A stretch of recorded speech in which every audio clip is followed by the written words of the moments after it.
Salut and welcome to another French GCSE and iGCSE video tutorial. In this particular video tutorial, we are going to look at the topic of translation, which is an important part of the French GCSE exams for quite a few different exam boards, as we'll see. And we're going to cover both translating from English to French and from French into English. Okay, so let's get into this. So my name is Dhananjay Talwar, firstly, and I studied French and Italian for my MA at the University of Cambridge. I graduated back in 2015, and I've been an educator since that time. I'm really passionate about languages. I've learned over 20 of them to different levels myself, including at least 9 currently to fluency. It's something I continue to do as a hobby, of course, and that I really enjoy. I also similarly enjoy motivating my students, making sure they understand how to learn languages effectively and why it's beneficial to do that. Making sure that they can get to their goals, such as target grades. And I have already helped more than 500 students to achieve or exceed their target grade in French GCSE or iGCSE as a full-time tutor. I've taught other languages as well, about 8 so far for GCSE or iGCSE, and some of those at higher levels too. Okay, so these are the French GCSE and iGCSE exam boards. So as of August 2025, there are 4 of these for GCSE French and 2 for iGCSE French. The format and syllabus can change from exam board to exam board. Each exam board can somewhat alter their syllabus or their exam format over time as well. So I recommend keeping on top of those and monitoring exactly from the exam board website, for instance, perhaps even checking in with your school teachers too, exactly what exam you will have to face for your French GCSE or iGCSE. Okay, and today, of course, we're talking about translation. So translation is relevant for all of these exam boards in bold over here. So that is basically all of the GCSE French exam boards and none of the iGCSE French exam boards. Because GCSE French exam boards, AQA, Pearson Edexcel, WJEC Educas, and CCEA all have translation as part of their exam, as part of their French GCSE paper, whereas the iGCSE French exam boards do not. So this will be very, very relevant for students of any GCSE French exam board, but certainly less so if you're doing iGCSE French. We're going to start then by looking at translation from French into English. Now, this is generally the final question in the reading paper. So if you do have to do translation, the French to English translation normally comes in the reading paper and right towards the end of the actual paper. Of course, going from French into English is less challenging than translating from English to French, at least for most students, because most students taking French for GCSE would be more fluent in English than in French, more proficient in English than French, and therefore going from French to English will be easier. Translating into your mother tongue or your stronger language is typically definitely easier than translating out of your mother tongue or out of your stronger language. And the translation itself, this can vary now, but it usually consists of a few sentences, which can either be in the form of separate sentences or just one mini paragraph. That depends somewhat on your exam board and even can depend on your tier, whether you're doing foundation or higher tier. And those sentences will normally be linked to one specific topic area, and therefore they can contain some topic-specific vocabulary. Of course, it's all tailored towards French GCSE level, so they're not expecting students to be able to produce language and translations that are beyond what could be expected at this level. The grammar structures will stay relatively simple, but all of those common tenses GCSE French students would be expected to know, hopefully, such as the present, future tense, perhaps the conditional as well, imperfect and perfect tenses. Those can come up within the translation as well. Potentially some things outside that as well, although that is rarer. Here are some of my top tips then for how to translate from French into English. So, first of all, and this is a very important tip actually, make sure that you do not translate word for word. That's a trap that quite a few students do fall into. Um, yeah, they perhaps mistakenly think that you're supposed to translate one word at a time, but that's not the case. You're supposed to, when you're translating, translate sense for sense. You're supposed to translate and convey the meaning of the original text into the language that you're translating into. So if you were to translate word for word, of course, French and English are two quite different languages. They belong to different language families. French is a Latin or Romance language, comes directly from Latin, whereas English is Germanic, from the Germanic language family.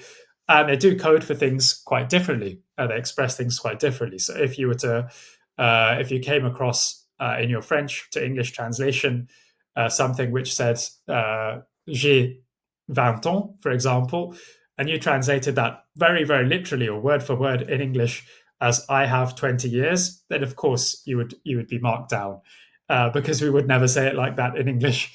"I have 20 years" sounds very odd. You would say "I am 20 years old."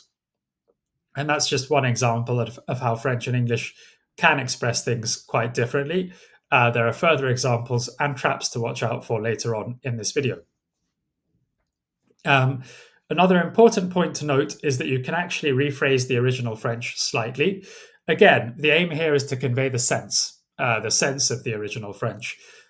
So, again, you don't need to stick too closely to the original. You do need to account for every word in the original.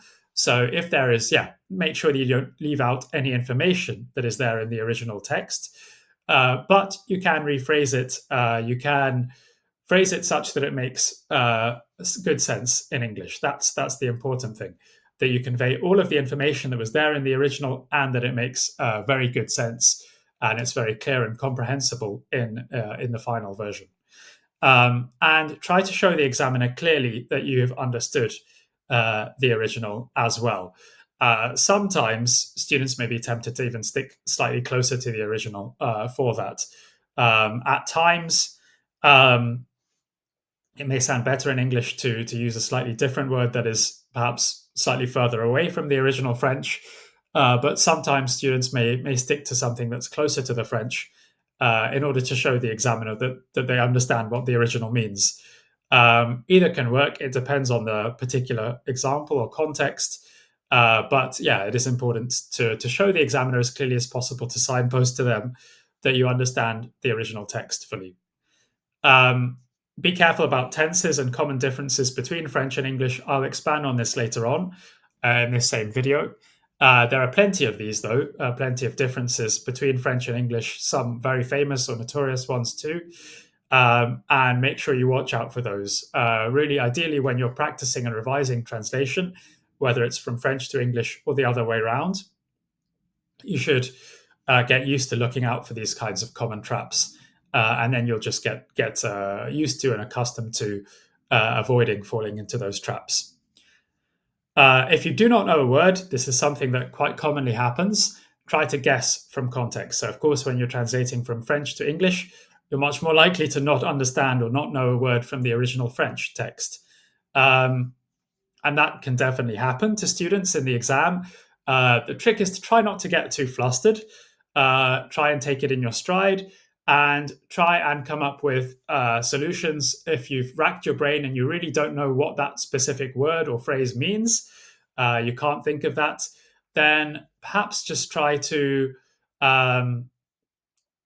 guess from the context. So use the words around it to help you guess the meaning, or have a go at it. Essentially, come up with your best guess. Best guess. You can try and see if it looks similar to any other French words you know. You can see if it resembles any other words in a different language, whether it's English or any other language you're aware of. These can be ways of figuring out unknown words too. But try not to let it distract you, and try not to let one individual word or even a small phrase distract from your entire translation. And of course, lastly, check your work thoroughly, very thoroughly, particularly for small mistakes. It's really common to make small mistakes when you're translating. It's easy to leave a word out here or there, or to, if you're rushing, to slightly misunderstand what the original text meant. And many students will be able to correct these mistakes as they check. So that is really important. Most students will gain more marks directly through checking their work. Okay, I'm going to give you one example now. So this is something I did earlier. Should hopefully move out of the way. Okay, so this example comes from a Pearson at Excel paper from 2023. And you can see the instructions written out clearly in English here. You've just got to translate this small passage into English. So I'll give you a bit of time to read over. You can see the original French, of course. This is the original passage. And then my translation, my kind of ideal translation, is given just below. So I will give some time to read over both of those. And I'll just draw your attention to some of the features in my translation too.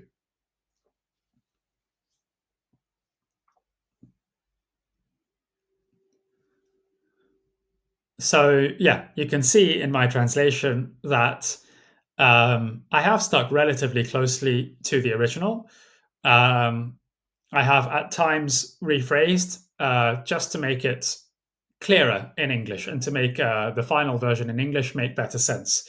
For example, je suis content d'y aller could be translated as something like I'm happy to go there, I'm happy of going there, perhaps more literally.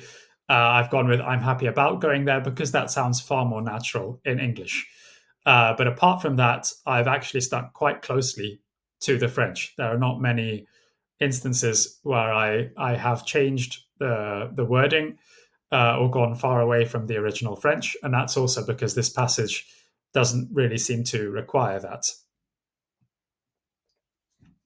Um, yeah, for example, en concert, I've gone with in concert because it does just about make sense and it sticks quite closely to the original. You could rephrase it and say, yeah, I hope to see my favorite band at a concert live, perhaps for the first time. Yeah, any of those alternatives could work.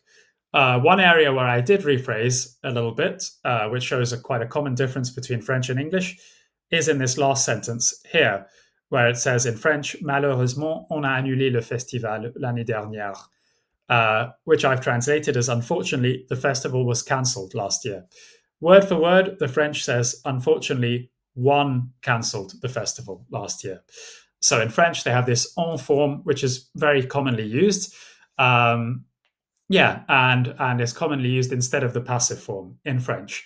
Whereas in English, we're much more likely to convey the same using the passive voice, which is why I've translated it using a passive voice. The festival was cancelled.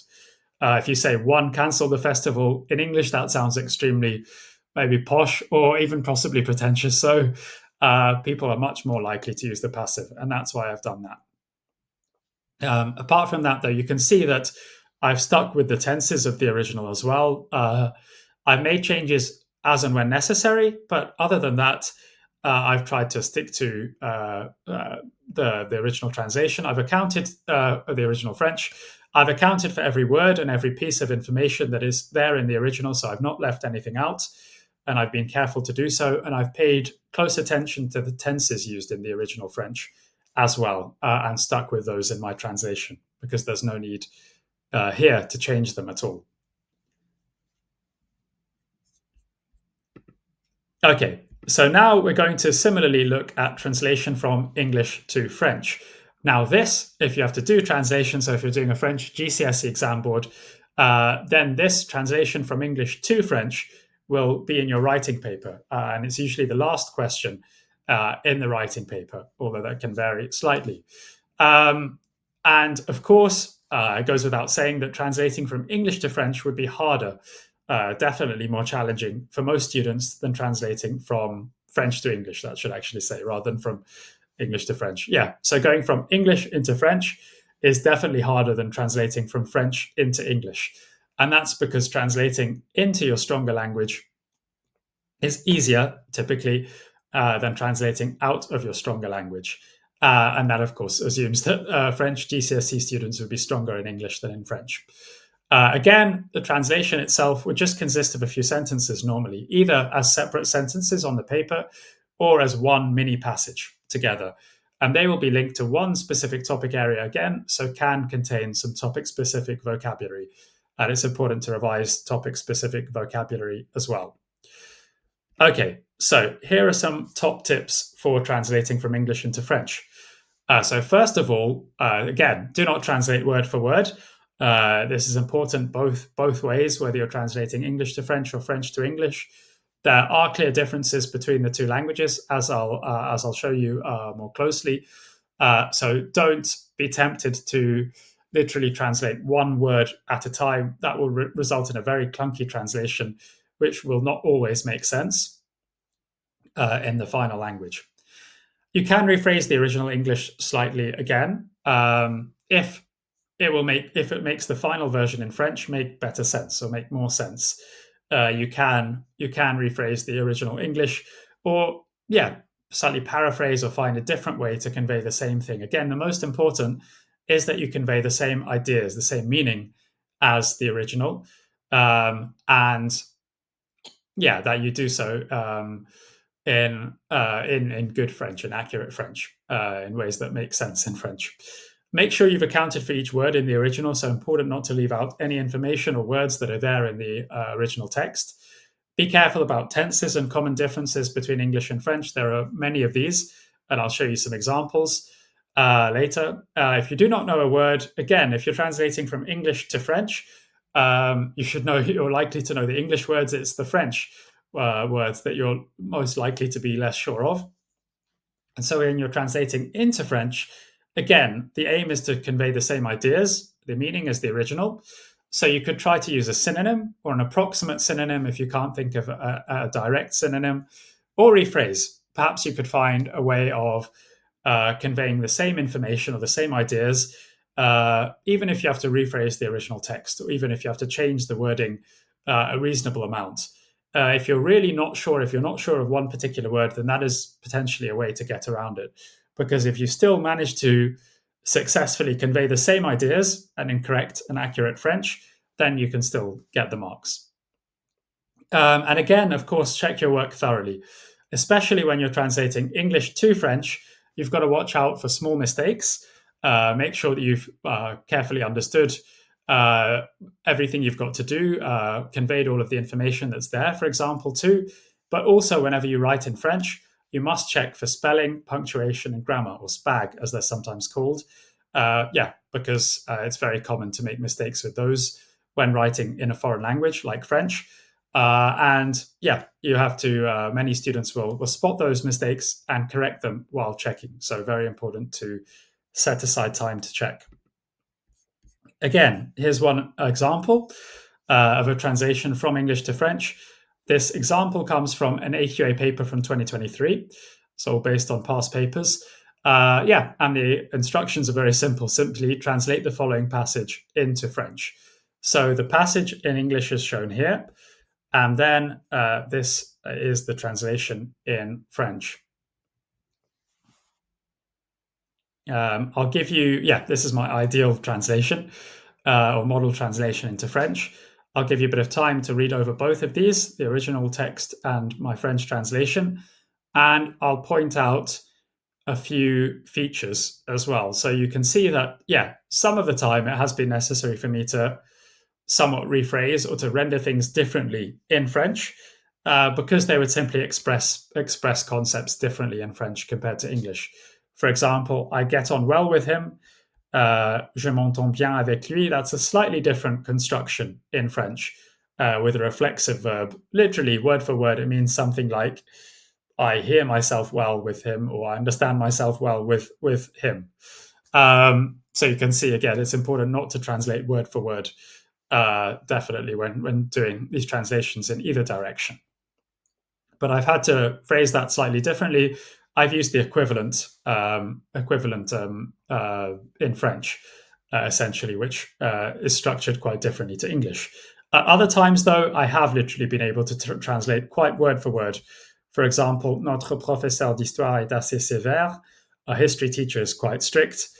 That almost works word for word, exactly like it does in English. As long as the final version makes very good sense in French, that is the most important thing. You can also see that the tenses are not too complex. That shouldn't be the case in your exam either.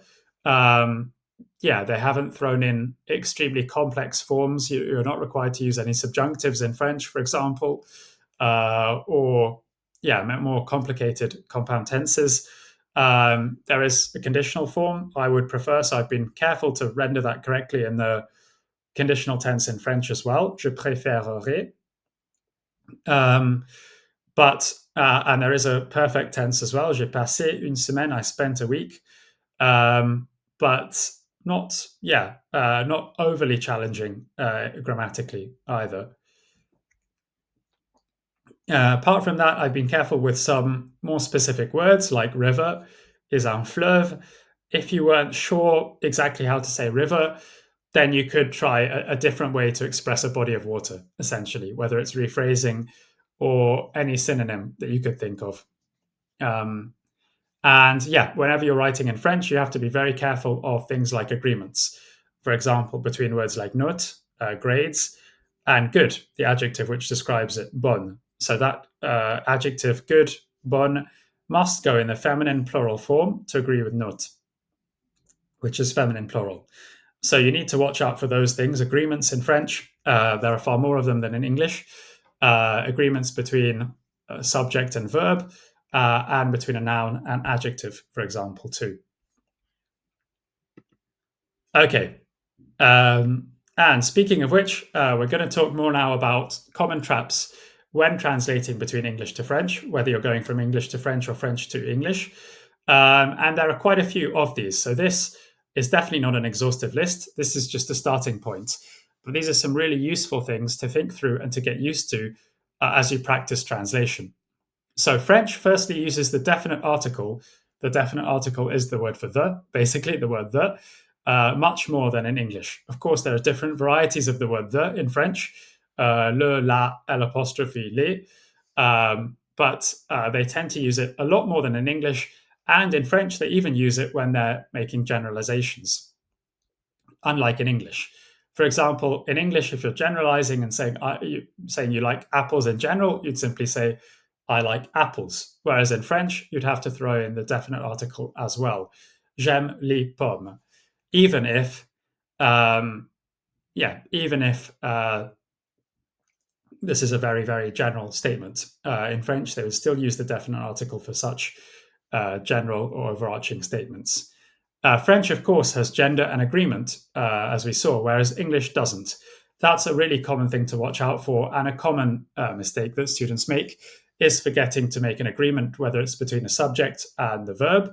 The verb ending has to change to agree with the subject, and between an adjective and noun. For example, here, my house is big. In English, the word big doesn't change to agree with house because English is not a gendered language in any way. But French is. So you'd have to say in French, ma maison est grande. So maison is feminine singular. For that reason, you have to show that the adjective describing it is also in the feminine singular form by adding an E. And the pronunciation even changes a bit too. So those things are things worth checking for very thoroughly to check that you make sure that you've done those. French and English can use different tenses as well, even to express the same thing. So in English, for example, we would say, I have been learning French for 2 years. In French, though, they would actually use the present tense to express exactly the same thing.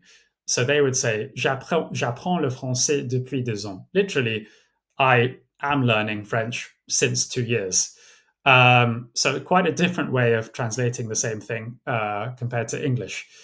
So you need to be aware of these differences. A lot of the times, the tenses will match up more closely between English and French. This is one example where they're quite different, but you do need to watch out for these differences. French and English can, of course, have different word order too. In English, for example, most adjectives will come in front of the noun. So you'd say, I have a clever friend, for example. Whereas in French, most adjectives, although not all of them, will come just after the noun. So you would say, for instance, j'ai un ami intelligent. Intelligent, meaning intelligent, of course, or clever, comes just after the noun it describes, not in front of it. There are a handful of French adjectives, some of them that come in front of the noun, but it's not extremely common. It's more standard in French for the adjective to go after the noun, but it depends a bit on the adjective itself. So watch out for that too. French and English can use different prepositions. That's very common. For instance, in English, we would say, I go to France. But in French, you'd say, je vais en France. So you can see that in French, en is often translates as in English. So if you look at that, it might well seem as if you're saying something like "I go in France," which obviously sounds quite different to the English. So just be aware that French and English can use quite different prepositions as well. And of course, there are many false friends or faux amis in terms of vocabulary between French and English.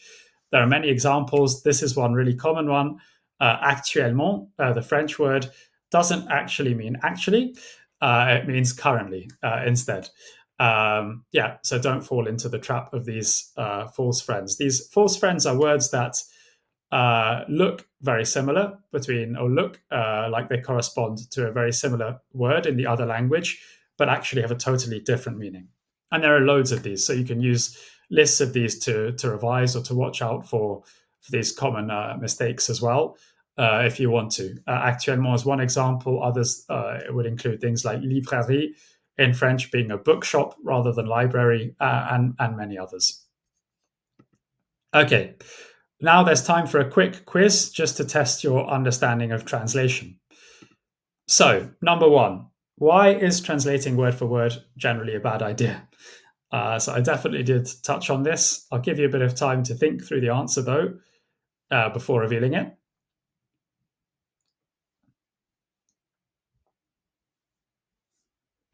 Okay, so English and French express the same concepts or ideas quite differently. So translating one word at a time usually does not work well at all. And in fact, for GCSE French, yeah, translating word for word is definitely something to avoid. Question two is true or false. So English uses the definite article. The definite article is the word the, more than in French. Is it true or false? Let me give you a little bit more time. Okay, I'm going to reveal the answer then. This one's false. So French actually uses the definite article, which is the equivalent of the. So le, la, l'apostrophe or les in French, quite a bit more than in English. And that includes when they're making generalizations in French too. Again, it's a common area of difficulty, a common difference to watch out for between the two languages. Question three is also true or false. So in French, adjectives generally come after the noun that they're describing. Is that one true or false? Let me give you a bit of time to think through it.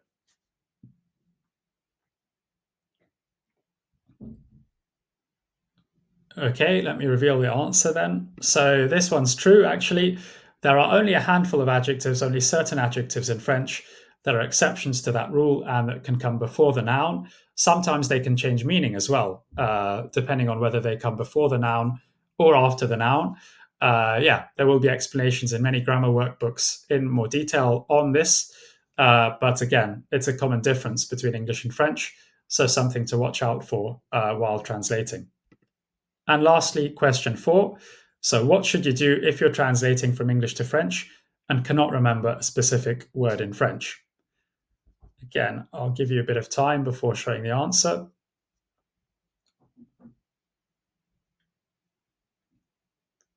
Okay, let me show you the answer then. So there are various things you could potentially do, but essentially you have to try and express the same idea in a different way. For example, you could use a synonym, you could rephrase, as long as you convey the same idea, or roughly the same idea in correct and accurate French, then you can definitely still get marks. Okay, if you've got any questions at all, or you'd like to know more about more personalized help that I do offer, you can contact me by email, through Facebook, or Instagram. I post on Facebook, Instagram, and LinkedIn every day, sharing my love of languages, of course, with the world. Naturally, encouraging and inspiring people to learn languages, and giving them techniques for how to do so effectively and in fun ways. But also, I post a lot about GCSE and iGCSE for French and other languages, and tips for how to revise, to maximize your marks, mindset, and so on. So you can follow me on each of these platforms too.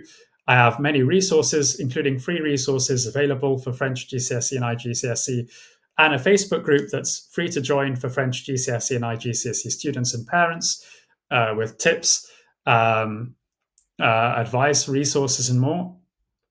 And I do one-to-one classes, group classes, courses, and more. So if you'd like to know more about any of that, just get in touch.